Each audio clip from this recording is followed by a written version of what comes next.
Hey, good evening, everybody. How are we doing tonight? All right. So welcome. I'm Kerry Cranston. I'm the president here at the American Writers Museum, and I just want to go over a couple of things before we get started. Our book-selling partner, Seminary Co-op, is not here yet. They've had a scheduling snafu, but they are on their way with the books. So at the end of this program, they will be at the table in the back of the room, and you will be able to grab a copy, and then we will be doing a signing up in the front. So after the event, please grab a book, go up front and get it signed. So we appreciate that. If you are watching online on Zoom, you can order at their website from the link we'll be posting on the screen in the chat. If you like the kinds of programs you see at the American Writers Museum, you can become a member. And for those of you who are members here tonight, thank you for being a member. And you get special access to online exhibits, discounted access to special events, and things like our upcoming happy hour series, Get Lit, which next week includes an adult book fair and a back-to-school set of carnival games. So come have a drink, have some fun next Tuesday, the 12th. And I want to thank you all for being here and for valuing the past, present, and future of American writing. We're here tonight to celebrate the publication of a novel about Hollywood, history, and true second acts. From Dust to Stardust is a Depression-era Cinderella story reviewers called bewitching, enrapturing, full of magic and moxie. Author Kathleen Rooney is a founding editor of Rose Metal Press, a nonprofit publisher of literary work in hybrid genres, as well as a founding member of Poems While You Wait, a collective of poets and their vintage typewriters who compose poetry on demand. Her most recent books include the novels Lillian Boxfish Takes a Walk and Share It a Me and Major Whittlesey. Her poetry collection, Where Are the Snows, won the 2021 X.J. Kennedy Prize and was published by the Texas Review Press in fall of 2022. She's a winner of the Ruth Lilly Prize from Poetry Magazine and the Adam Morgan Literary Citizen Award from the Chicago Review of Books. Her criticism appears in the New York Times, the Minneapolis Star-Tribune, the Brooklyn Rail, Chicago Magazine, and the Los Angeles Review of Books. She's joined in conversation by two-time Pushcart Prize nominee and novelist Ignatius Valentine Aloysius. So please join me in welcoming them both.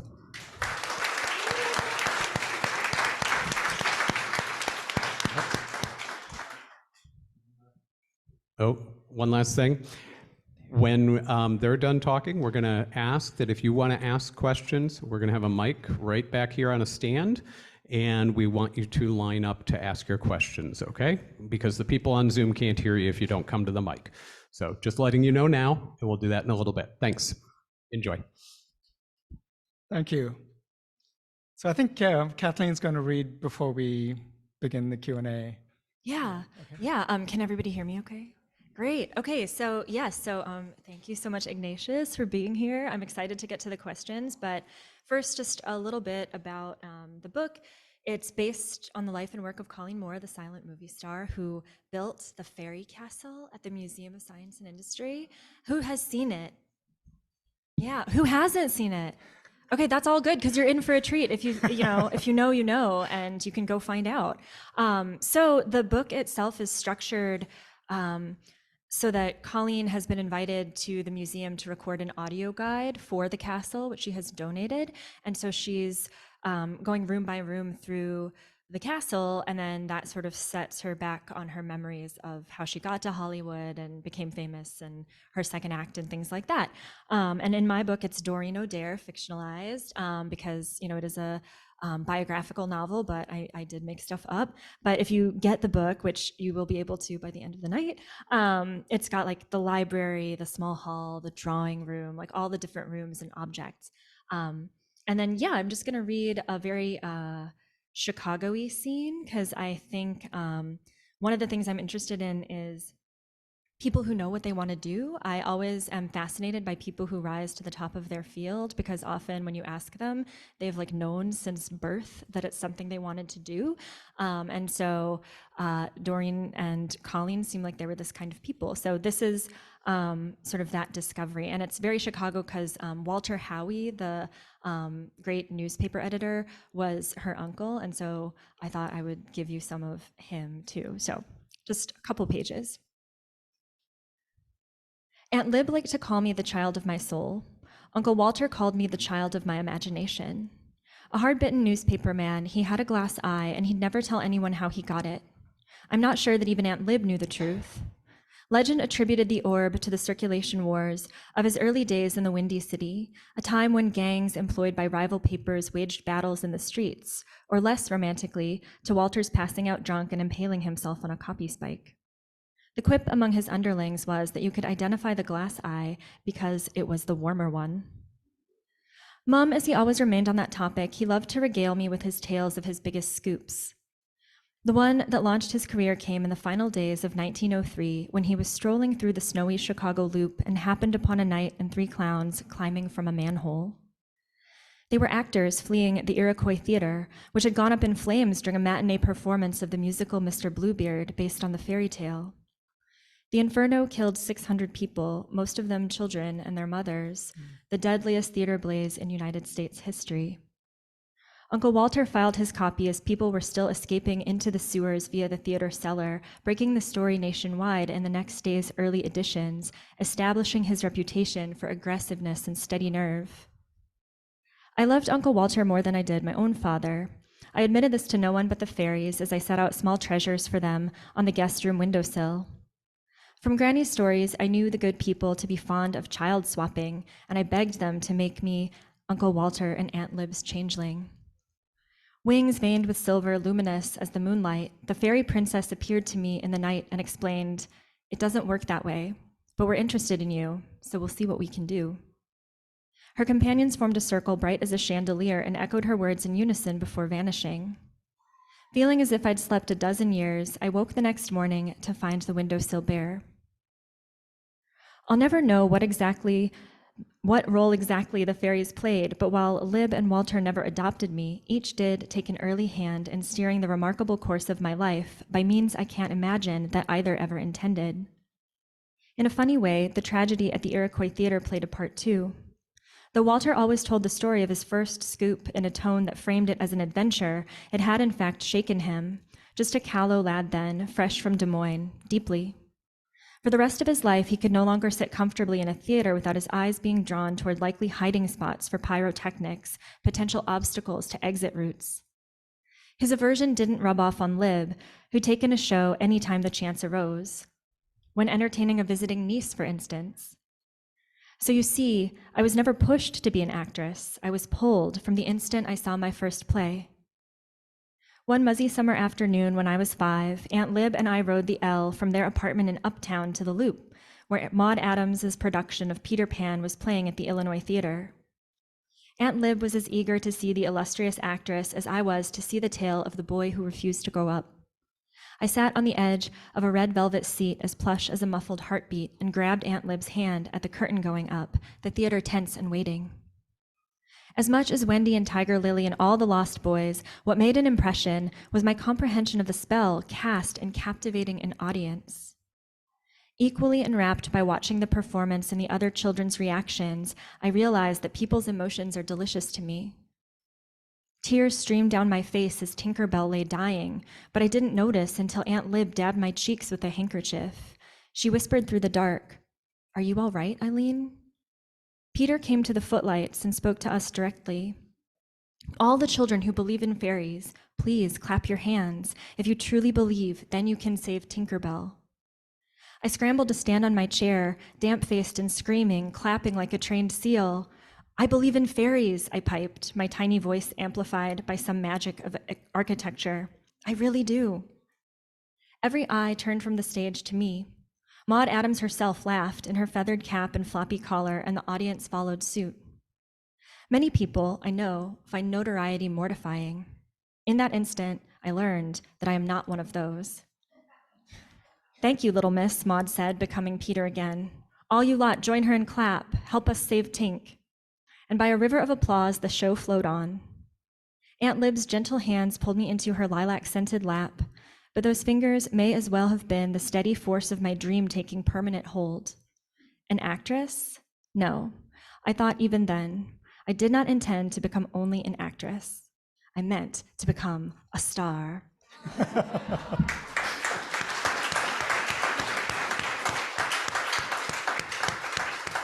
Thank you, Kathleen.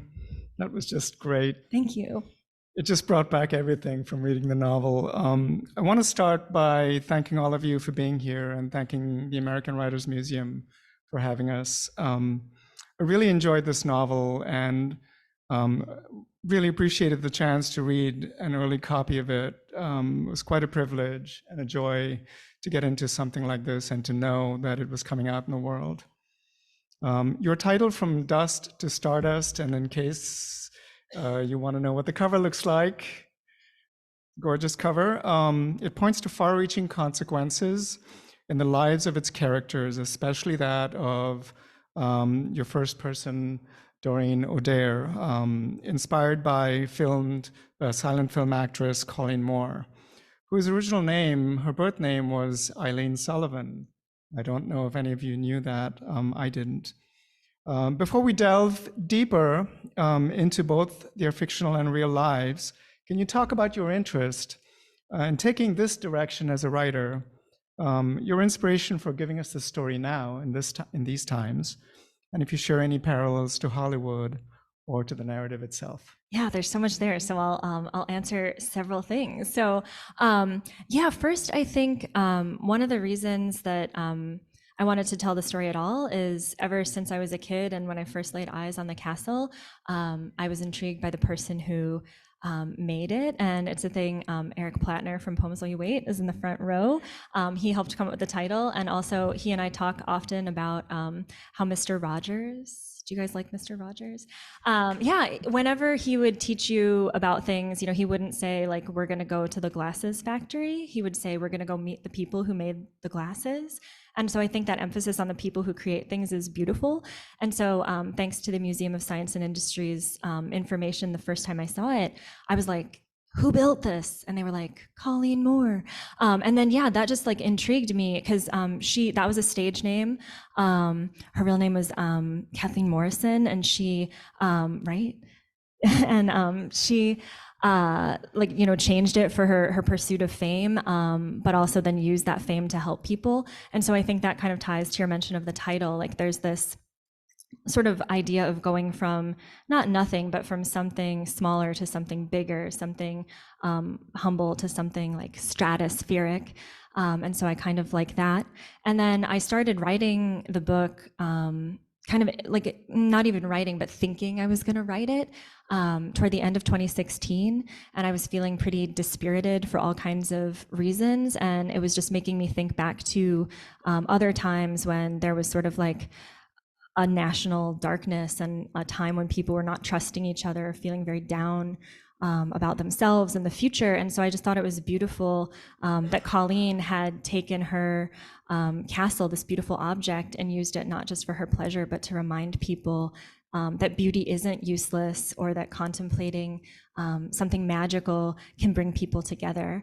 And so I don't know, I think I love historical fiction, and one of my things that I like to do is take people who I think should be more known now and try to like point people back to them. So even though my protagonist is Doreen O'Dare, I really hope like after tonight that, if you haven't seen The Castle, you'll go see it. If you have seen it, you'll see it again. If you haven't watched one of her movies, you'll like watch one of her movies. So I think I covered everything. You did. I like the idea of you mentioning dust and the title, because really their lives, her family's lives were quite shaky in that sense as she was growing up. And it sort of reminded me of how difficult it was, and for being a female in that time and for being 14 years old and having these high ambitions, she never gave up. And I like the idea of how she goes from dust to stardust. And I think that was definitely a karmic journey for her. Does anybody know SNA Studios in Chicago? I did not know this, but I lived in Uptown for many years, and I had no idea that SNA Studios existed. And that's where Charlie Chaplin's The Tramp was filmed, which was quite startling to me. I was like, oh, this is amazing. But also, I like the idea of how her trips back to Chicago and to see Uncle Walter and Aunt Lib were the anchor positions in her life. And for some reason, she kept going back to Chicago because that was the stepping stone for her to move into stardom. Because then she ended up taking that first screen test at SNA, and that's how it moves. So do you want to talk about that? Yeah. I love that a few of you were like, yes. You can go see. It's not still the studio. It's St. Augustine College now, so it's still the building being used for other purposes, but it's got like Chicago landmark status, and it has the icons, and it says SNA. And if you're like, why is it called SNA? Spohr and Anderson were the two impresarios who founded it, so SNA, get it, and then it became ESSANAY.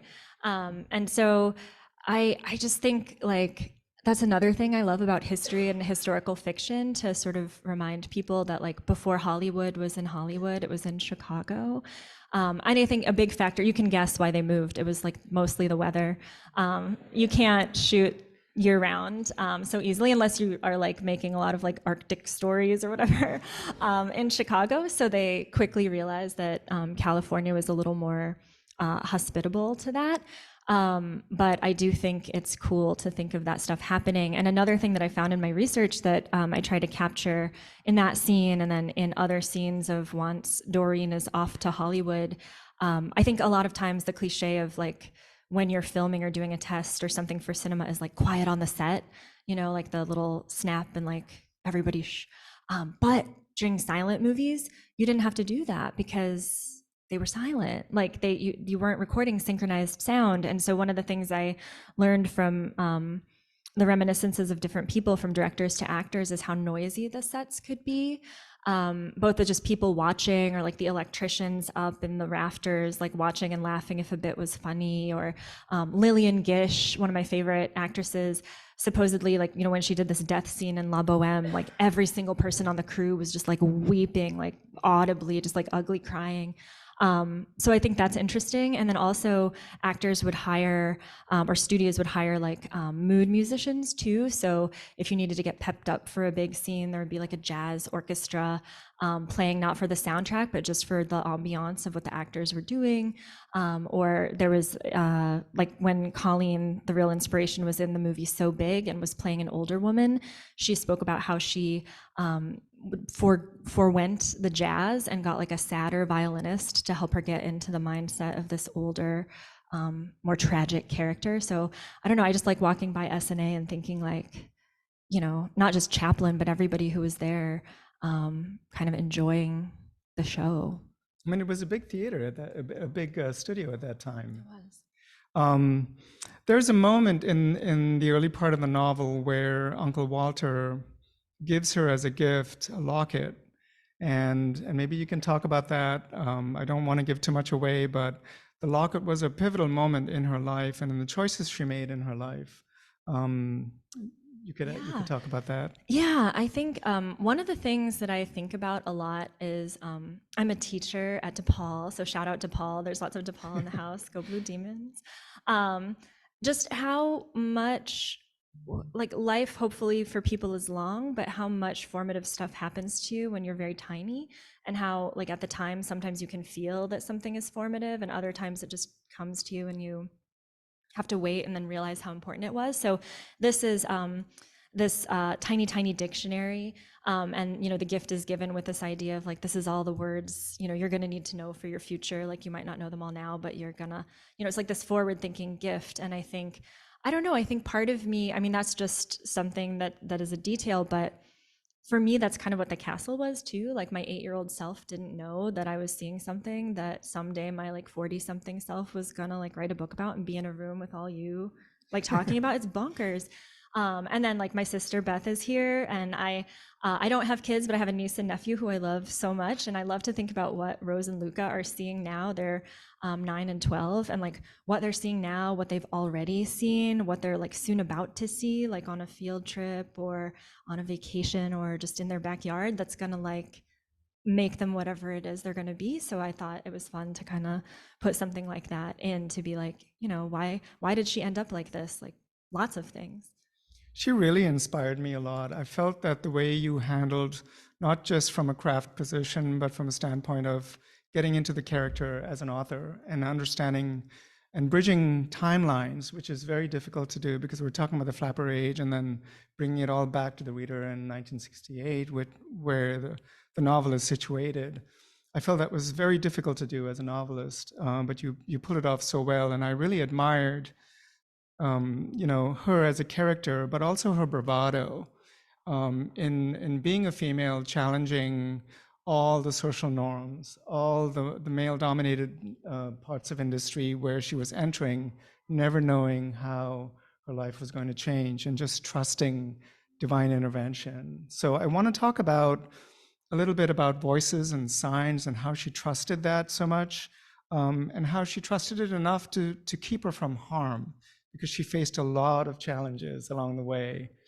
And I call it the Council of the Fairies, so to speak. It's central, which is a central idea that runs through the entire novel, not just in her early years, but it becomes such a pivotal part of her life in the decisions she makes, and receiving and being aware of the signs that she was receiving from time to time. And I think we can all relate to this in our lives. There's a moment in our lives where you just realize something is happening, and then you go, oh, I have to listen to this. And maybe you call it your gut, your instinct, but it's something, it's the divine intervention. Can you elaborate further on this as you talk about her searching, her reliance on her grandmother, and her distinct ambition? Yeah, I think one of the things that interests me too about like great artists or people who become super renowned in their field is that often we from the outside just see them and we're like, that's the star, that's the genius, that's the, lead singer or whatever. And it's not to take anything away from that. That is an achievement and that is that person. But usually those people have a bunch of people who are around them and who help them, and without whom they couldn't have done what they did. And so I loved getting to create that relationship on the page with the grandmother, who isn't just like a chaperone, but really is like a wise counsel and offers all this insight into, things way beyond just like staying safe from, creepy men in Hollywood. And then I think like as I was thinking, I don't know, like there's lots of writers in the audience and you're a writer. And I think one of the things that's cool about writing is it itself can become a way to pay attention to those signs. Like, you want to write about something and then you're like, why? And you have like your surface answer of why. And then as you're going into it, you're like, but why else?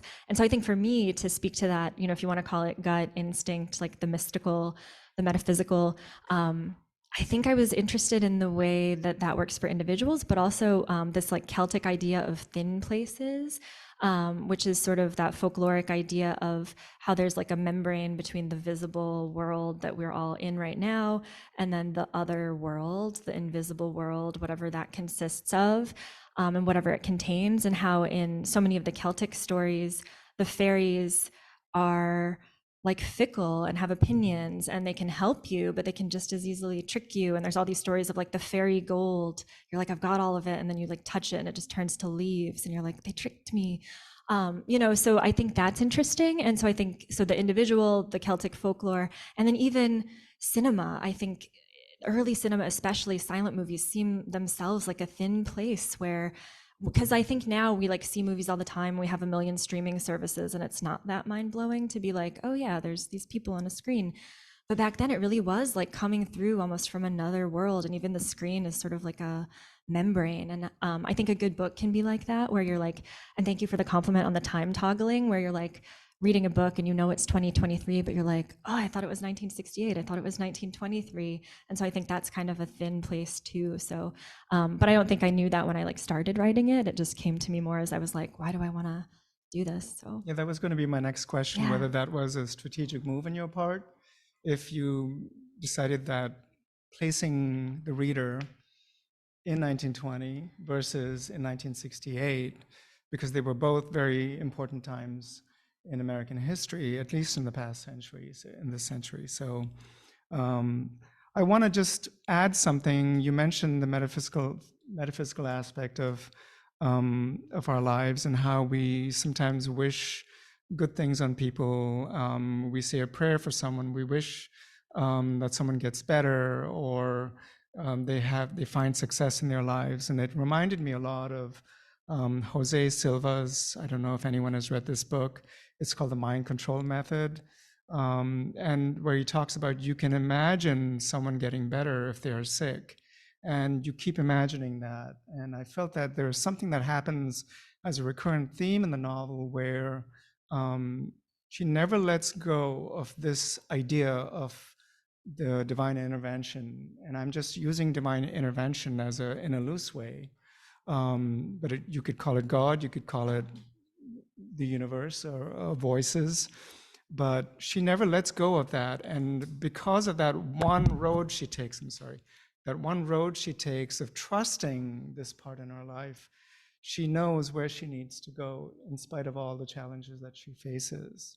Yeah, I think one of the things that struck me about the real inspiration, Colleen Moore, that I definitely wanted to put into Doreen was that she was like a faithful person. She was Catholic and she was a believer. And like if you go see the fairy castle, one of my favorite artifacts as a kid, there's so many, and maybe after when we talk, people can tell me your favorite artifact in the castle. But in the chapel, this beautiful, beautiful chapel of the castle, there's a piece of the one true cross that like Jesus died on. And like in the narration, you hear that she was friends, she had lots of friends who also moved in these circles, like Claire Booth Luce, who was the ambassador to Italy and who was, she lost her daughter in a tragic car accident and she became a Catholic convert. And so when she got this ambassadorship, I don't know exactly all the details, but she got an audience with the Pope, and the Pope gave this to her as a token. And she was like, this means a lot to me, but who it's really going to mean a lot to is my friend, Colleen/Doreen. And Doreen like put it in the castle. And I think in a way that's kind of like, what? The castle? And then you're like, but there's no better place for it. It's just, she's like, this is a beautiful thing and I should put it where other people can see it. And I think whether you think that relics are real or whether you think that religion is real or any of that stuff, I think to me as a fiction writer and as someone who is fascinated by people and all the ways they can think and behave, I love stuff like that. So I think I just wanted to put that in and engage with that in a like sincere way. I want you to talk about her grandmother because I felt that I liked her grandmother so much, aside from Colleen's role in the novel. She was always with her until the moment that, I'm not going to give that away, but can you talk about her grandmother a little bit? And as a second part question, some of the other people in her life that helped her. Yeah, again, I think one of the things I was struck by is just the fact that the grandmother going with her made so many other things possible. It happened in real life and then I develop it in the book. And just this idea of like, even when everything is so hard, and I think, again, there's so many writers and I think probably other artists in the room tonight, like it's so much rejection and so much of like succeeding in the field is just like refusing to give up and just kind of like making a pest of yourself until finally the door opens. And I think that becomes much more possible when you've got at least one person in your corner unconditionally. And I think I really saw that in the grandmother dynamic, just someone who was like, yeah, it's going to be hard and I'm going to acknowledge the hardness, but I'm going to tell you you can do it and I'm not going to let you give up. And I hope everyone in the room has at least one person who helps with that. But I also was struck, in doing the research by how, the thing about the silent era is they would make, not everyone, but so many films, they were just like, the phrase cranking them out, right, comes from that. They were cranking them out. Because it was so lucrative, it was mass culture. You just wanted to keep having new stuff to send out to the theaters and get the audiences to come in. So it's not to say that, an actress would get along with or have like a great auteur style bond with every director. But I was struck by Mickey Nealon was one of the directors that she liked to work with. So I put that in there. They seem to have like a sympathetic style of working. Mervyn LeRoy, who went on to direct movies too, but he got his start as a comedy constructor. And this is a real detail that I put in because he, like, normally they would call them gag men. And he didn't like that. He said it sounded like he was like choking people or something. He's like, my mother doesn't like that. So he's like comedy constructor, which sounds so like pretentious, but charming. Like he was like, no, I'm doing this thing. And, they had a bond too. So I think just kind of like, it can happen at places like the American Writers Museum, finding your people, finding not just your relatives who like hopefully love you unconditionally, but finding other people who are like, I see what you're doing, I like what you're doing, let's maybe do some stuff together. Don't give up, even if everybody doesn't like it. It's still worth doing. And this is the point at which I should also say, I'm trying to give lots of shout outs. If I don't shout you out, I'm sorry, but Poems While You Wait, I feel like there's so many Poems While You Wait people here, and I think you guys are that for me, so thank you. Thank you.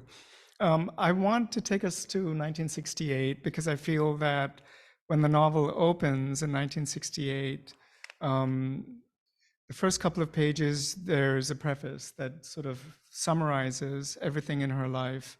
And then we begin reading the interview that she has with Gladys, who is a reporter that wants to know more about Colleen in 1968, because now we're looking back in time.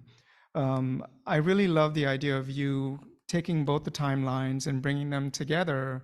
As I said before, it's very difficult to do because you want the reader to stay with you and not be lost in the telling versus the showing. But I felt that you pulled it off so well.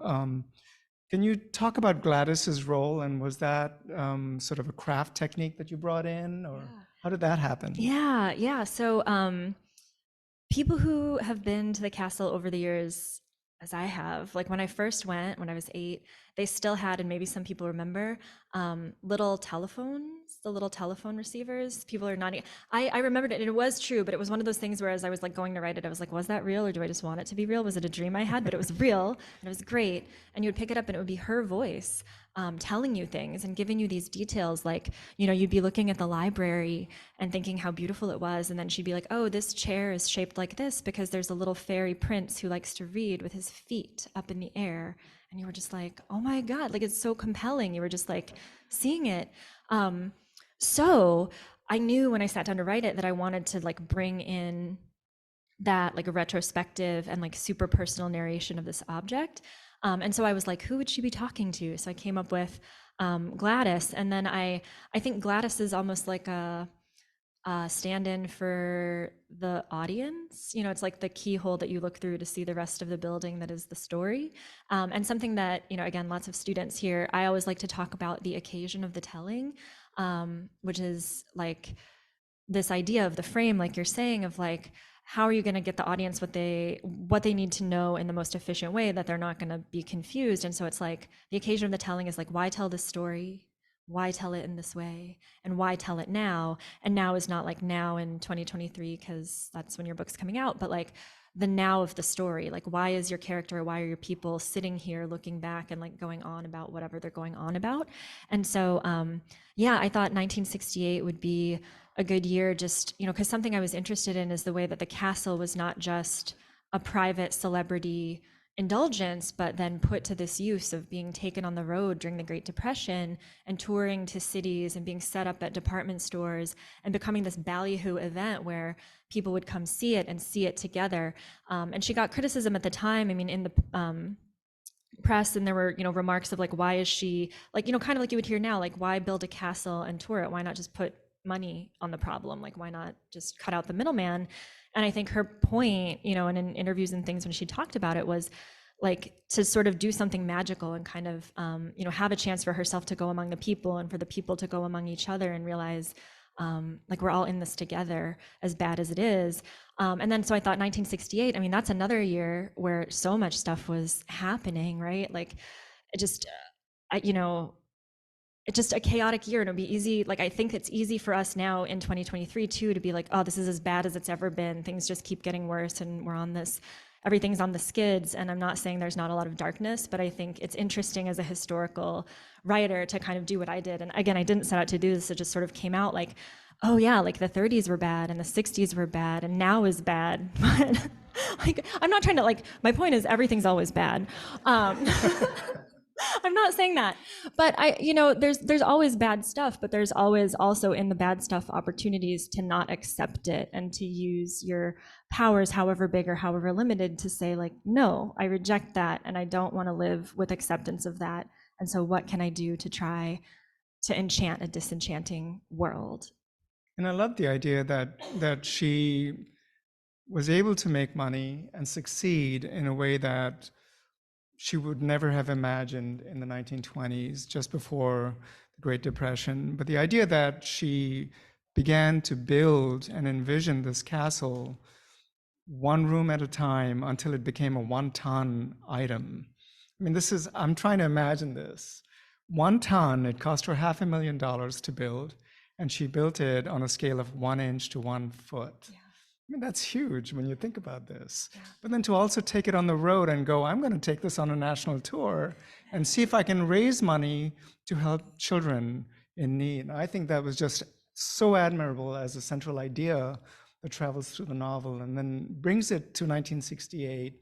And then you're reminded about that all over again, because we've got a whole bunch of decades happening between that and 1968. Yeah. And I mean, I think one of the things too that I thought was interesting was like how at the time, like celebrity charity stuff wasn't like what it is today. Like people didn't do the stuff, you know, as they commonly do now for either sincere reasons or for tax breaks or for, you know, like getting attention on something more wholesome than something perhaps more scandalous. And I think, you know, I tried to show in the book too how 2 other women stars, Mary Pickford and Marion Davies, I don't know if there's any Pickford or Davies fans in the house, kind of also did this in an early way and sort of like set some precedents and some examples. And I think also it was a fun chance to show not just more dimensionality of like, hopefully, you know, sending people back to Colleen more, but also to people like Lillian Gish and people like Marion Davies. And if you've seen Citizen Kane, you know, there's like the character that's like based off her and just makes her into this like sad cartoon. And if you really go and look at Marion Davies, who was William Randolph Hearst's mistress, and who was in a lot of pictures that were, you know, produced by him and stuff like that. Like in her finest work, she's so good. Like her comic timing is amazing. I mean, if you watch her in like Show People or The Patsy, she's just so good. And so I hope people go see that. Or Lillian Gish also, I think she's just, you know, in a movie like The Wind. And I think, you know, one of the things I get into in those decades that keep going by is like the talking pictures were a displacement. And I think what's interesting is that Colleen/Doreen passed the sound test and could have kept on in the field and did. And if you're in town, come to the Music Box Theater on September 16th, because I'm going to screen one of her talking pictures at 11:30 a.m. brunch movie. You know, so she could have, but a lot of them didn't for lots of reasons. Like it wasn't as much fun as it used to be. The technology changed, but also the studio heads and the producers used it as a chance to kind of claw back some of the power that women had accrued. I mean, they did a lot of them dirty. They really messed with Lillian Gish's contract. Louise Brooks, same deal. So I just think, I don't know, I hope the book covers a lot of stuff and like uncovers stuff that if you know, you'll see it more. And if you didn't know, now you'll know. And I think we can do a couple more questions too, but we're like in 5 minutes, we're gonna like switch to the audience. So get your questions ready. But Ignatius has more questions too. I have a lot of questions. Yeah. Can you talk as a publisher of hybrid work? You're pretty well known. Rose Metal Press publishes hybrid work, and it's pretty well known for that. Can you tell us about your application of hybridness in your novel and how you thought of it and how you applied it to the novel? Yeah, one of my friends, mostly an internet friend, but increasingly a friend, Heidi Zierowitz, who lives in the Twin Cities and is a professor and a writer, and she's gonna co-edit the Rose Metal Press Field Guide to the Lyric Essay, so stay tuned. But she said that like she would describe my work as sort of a combination of historical fiction and docu-poetics, which sounds very like academic, but I like it, where she was sort of saying like it is kind of, you know, what you'd expect from historical fiction, where like it's real characters, you know, kind of imagined and, you know, with dialogue and scenes and details that, you know, you weren't there for, you couldn't know, but also like an urge to like lyrically document things and not just literally document them like in an archive or for a museum or the Library of Congress, but to document them in sort of that aesthetic way. And so I don't know, I kind of liked that. And I think I write all the genres, poetry, fiction, and nonfiction, but I think those categories are more fluid or can be more fluid. And I think some of the most interesting work that people are doing is in those ways. So like, for example, we just put out the Rose Metal Press Field Guide to Graphic Literature. I don't know if people... That was just last month. Yeah.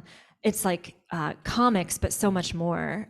So anything with like a image and text combination. So yeah, and I think even though I'm not, there's no pictures in this, I almost feel like there are. I name so many films and stuff so that I hope to an extent that when people read this, they'll read it with like their Google browser open and constantly be Googling and find all the glamour shots of these actresses, or be like, what did this guy really look like? Or go watch the film, because so many of them are lost, but so many of them that are around are in public domain, so you can watch clips of them at least. And I mean, I think that's the thing I want to say too.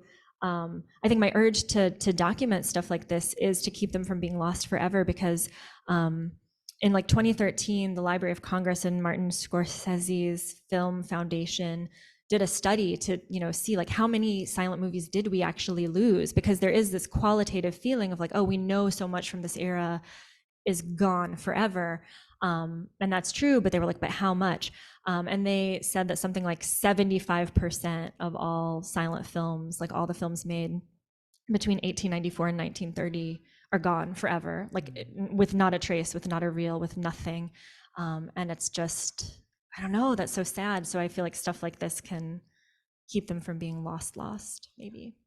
I really like how you encapsulated the film industry in such a broad way, but also such a deep way.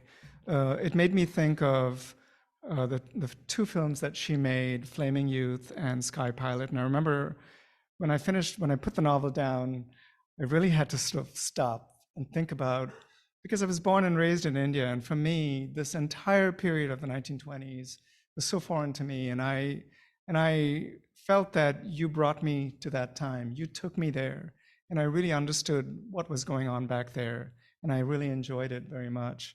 Can you talk about dialogue really quickly? And I think we'll jump to taking questions from the audience. Yeah, dialogue. Yes, what's so interesting, I tried to do a lot, and we talked about this beforehand. I love writing dialogue, which is funny when you're writing a silent movie novel, because there's no dialogue in the movies. But they had title cards, which are so crucial. But yeah, I think I had a lot of fun. Even though obviously like the films themselves didn't, you know, they would sometimes have little quoted bits of dialogue that would flash on the title cards, but it wasn't, you know, the banter that we have now. But to be like, okay, but what would the real people be saying? Like, what would they say at the parties? Like, what kind of gossip, what kind of, you know, warnings or suggestions would they be giving to each other? And then also sort of domestically, like how would people talk privately? Like how would Doreen talk to her husband versus how she would talk to Marion when she was out at a party? Or how would the producers talk to a young female star?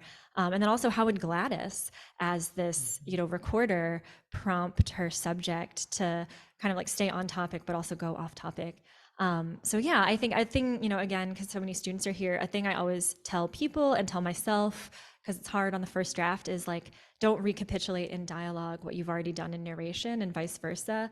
The dialogue should do something new, and you can really do like a ton with dialogue and like scoot stuff along by just having people just like say stuff. One of the big things I learned about dialogue was how it's important to use the dialogue to create unstable characters or do something in the dialogue to make something move the narrative forward.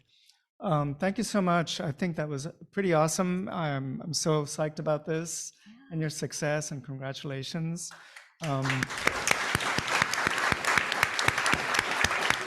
It's a big moment for you. And I want to say, before we take questions from the audience, I just want to say like a million billion thank yous to Ignatius. If you don't know Ignatius's work, you should check out the novel Fish Head, and you should also check out the Sunday Salon reading series. It happens here in Chicago. Do you want to tell us a little bit about that?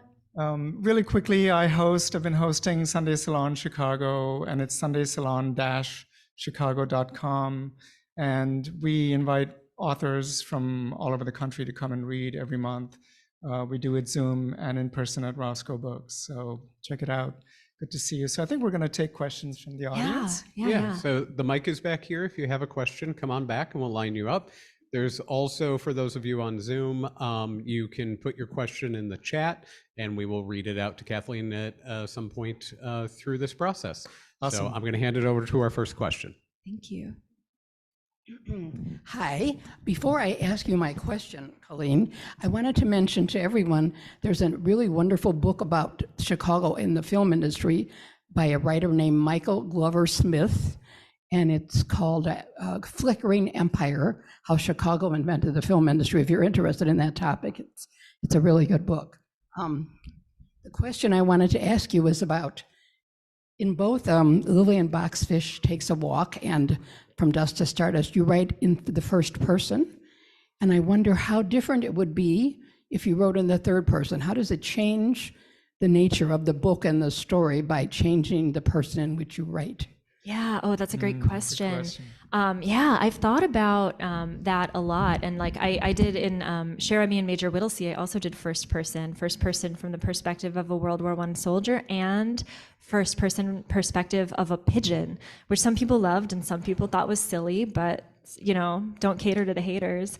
I like the intimacy of first person. And so when I'm teaching it and when I'm thinking about it, I think of it almost mathematically, like an axis, you know, a set of axes, where, you know, one is intimacy and one is information. And oftentimes they are in an inverse relationship. Like the more intimacy you get, the harder it can be to get that galaxy brain of information, or the more, you know, if you're like a third person narrator, like an omniscient, you know, godlike narrator who knows everything, that can be so satisfying, but it's not the intimacy. You feel the cosmic distance.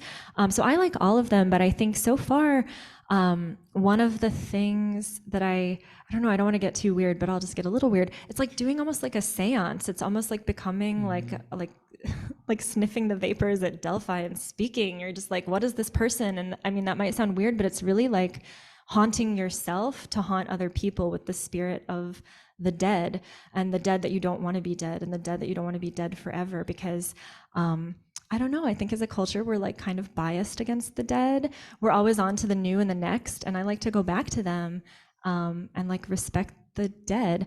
You can do that in third person, but I think, you know, I like that intimacy of truly trying to use the power of fiction to like get into the shoes of someone who's not you, but who you want to understand better. But that being said, I am in the process. I don't know, I like, this could all just go off the rails, but I'm writing a third person thing now about a historical figure. So I don't know, will my agent like it? Will anyone buy it? That's always the question. But I love the possibilities of all points of view. So we'll see. Great question. Thank you. Thank you, Nancy. Hi. I'm only familiar with your last three books, but all of them are historical, or at least based on a historical character, either a person or a pigeon.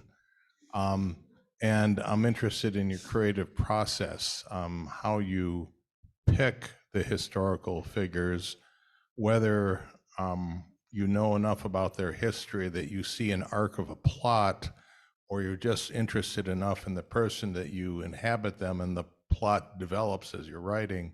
So could you talk about that? And I'm also interested that you know you're not doing strictly historical fiction. You've changed the name of the character, so to create a little distance. So if you would talk about that, I'd appreciate it. Yeah, great set of questions. I think, you know, I don't know, it's going to be like cheesy to do like the chiasmus, like, you know, do I find the historical figures or do they find me? But like, kind of do they? I think they kind of do. Like I think, I mean, I'm someone who is drawn to the past and drawn to what came before us and ways of life that are no longer practiced, but that are still like fascinating. So like in the case of Lillian, my best friend from high school, Angela, who also introduced me to my spouse, Martin, she's one of those friends. I just found her in the archive. She was an archivist and got to process the papers when, you know, the real life woman, Margaret Fishback, when her son donated her stuff. And so then, you know, she was like, you're going to love this person. And I did. And so that, you know, became Lillian Boxfish.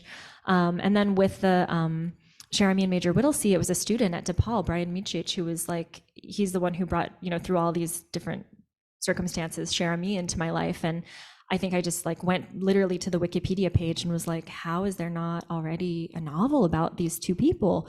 And then same thing with Colleen Moore. I mean, I recommend, and I have an author's note at the end. I recommend Silent Star, her autobiography, and then Jeff Kadori, who's a biographer, wrote a biography, and it's also a great filmography of her. You know, but I couldn't believe that there wasn't someone else hadn't gotten to it first. And then I think the current thing that I'm working on is a student, another former student, Jessie Curie, who may or may not be on Zoom, but hi, Jessie, if you're listening, sent me a postcard of Martha Maxwell, this scientist from, you know, the mid 1800s. I won't go too far into the weeds, but it's just like, I think too now I have like a reputation. So people like Jessie are like, you know what to do with this, you know, like this lady's like in your wheelhouse. So send me things if you have something, I don't know, I'll be like one of those like kiosks, like your name on a grain of rice, like your historical figure novelized. But then the name stuff, I think, you know, it's without, I always said, you know, with Lillian and with Jeremy and with, you know, this, like without the original characters, there'd be no fiction. And in the case of Jeremy and Whittlesey, I stuck really, really closely to that story because it is so on the record and it's military history and it's in the Smithsonian and it's so, you know, films and stuff have been made about it. But with Lillian and Colleen, I felt like I did want to change things, like for, you know, to clear the record. In real life, by all accounts, the real Colleen Moore's family was super supportive. It wasn't just her grandma. It was like a very supportive environment. But I wanted to explore kind of like the sea change that happened with flappers and the radical departure of the way women started behaving in the late teens and 20s versus like the Victorian mores that came before.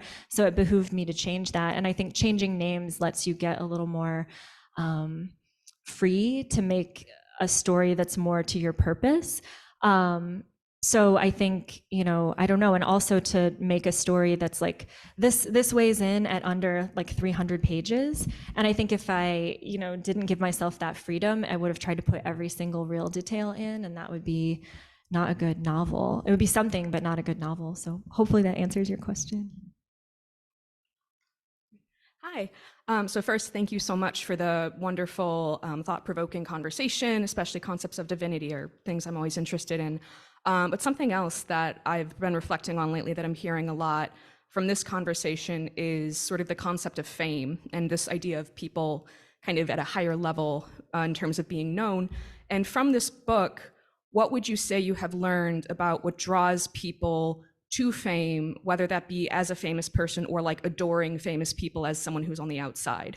Yeah, great question. I love that. I think this book is very much about magic, and I think fame is like a magic power in a way, and in a very thin place kind of way. Like I was saying about like the fairies and the Celtic concept, they're people who can give you much, but they're also people who can take much. And that to me is what fame seems like. Like if you're famous, you get a lot, but also a lot is taken of you. You lose the ability to just like walk down the street and not be like accosted for like all your time and attention. And I know I don't, you know, it's easy to be like, oh, they must have wanted it, and like who feels sorry for famous people. But I think a lot of times people get it and don't realize that they've gotten it or at what cost they've gotten it, or how. One of the things I explore here, and one of the things I think that's so admirable about the real inspiration Colleen and try to show with Doreen is like the fact that she achieved this fame in one field and then when it was over found other stuff to do and lived this beautiful, fulfilling life and didn't let it destroy her, that she wasn't going to be able to do exactly what she did before. And if you look at, you know, Hollywood now, but certainly Hollywood then, it didn't work for so many people. There's so many tragic stories of people who were kind of either like used by the industry or made their own, you know, bad decisions. The one that I put in the book that just haunts me is Alma Rubens, who is an amazing actress, but she became addicted to heroin and she lost her memory. Like, so she passed her sound test, but she couldn't remember lines. And if you can't do that in a talking picture, you can't work. And so she just kind of got, her fame ended in a very tragic way and she died young and no one really cared. So I think, you know, it's like, it's magic, but it's also like dark magic sometimes. Great question. The reason Colleen made the castle was in essence to make a physical version of her imagination of the fairy world.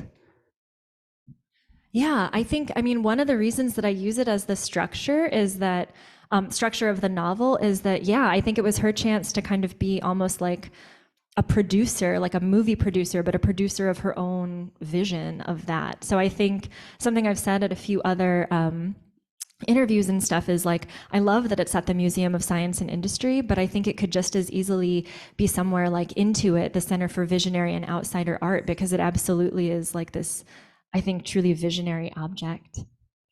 Is the reason a lot of these people end up in tragedy after they seek fame is because they have a naive version of what it's going to entail? Because most people really don't encounter anyone that has gone through the world of fame. Yeah, I think, I don't know, a thing, like I read a thing, I'm probably going to get the statistic wrong, but like some, you know, and it's like, it could be just like the media dunking on the youth, which I don't love, but something like, you know, some alarming percentage of, you know, people under 18 want to become influencers or whatever, or just like want to be, you know, and it's like, what do you want to be when you grow up? And they're like, famous. And you're like, at what? And they're like, whatever. You know, and I understand that because again, it's a kind of power and, you know, the future is uncertain. So I think you see it and think like, well, at least if I'm famous, whatever vicissitudes happen, I'll have some power. But yeah, I think it's one of those things where like, be careful what you wish for. I don't know. I think being famous sounds like super scary. I hope it never happens to me. I hope if it happens to you, you love it. But I hope like this is good. So Do we have any more questions? I think we are done with questions, and I just want to say I hope that once again this is a bestseller and you are famous from it. So, but thank you to Kathleen. Thank you, Ignatius.